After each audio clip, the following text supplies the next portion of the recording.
do you own your range? So one of the things in Kinstretch is trying to get this passive range, this like just regular stretching range, and active range, what you can actually move through, to be close together.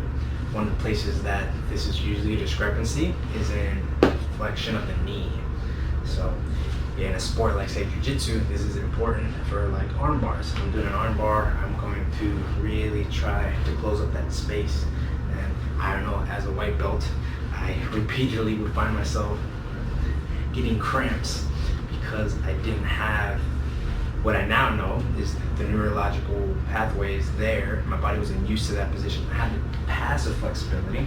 I could bring my knee in there, but I didn't have that control for my body to actually engage and hold that position without going into violent cramps, which would make it a lot harder to hold that person and get the successful tap.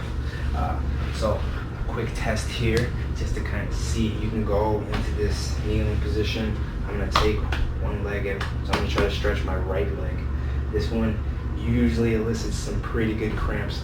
So I'm gonna bring my leg up and it's checking my passive range. So on my right leg, you can see I can kind of bring my heel to my butt.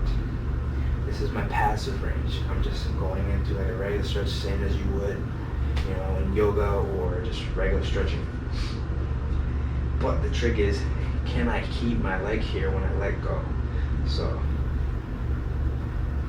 actively, I'm not quite there. And if I try to hold this there, I'm gonna go into some cramps. This is a very, very hard one to look at. So you can kind of see and test this on yourself. So flex your knee as much as you possibly can. And then you're gonna start in a radiation. So I'm gonna start to contract everything in my body to kind of hold this leg here. And then I'm gonna try to hold it there. And I immediately start going into a cramp. So one good way of seeing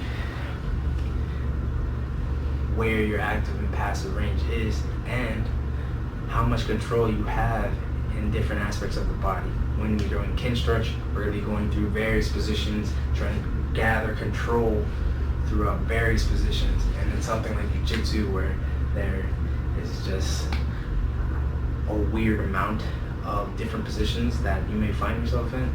It's pretty good not only to have this flexibility, but the resilience in the tissue and to be able to move into different positions without, say, like going into violent cramps. Test it out, see. To find out more about Kinstretch, you can visit my website, look at the links, and see if you want to find out some more information.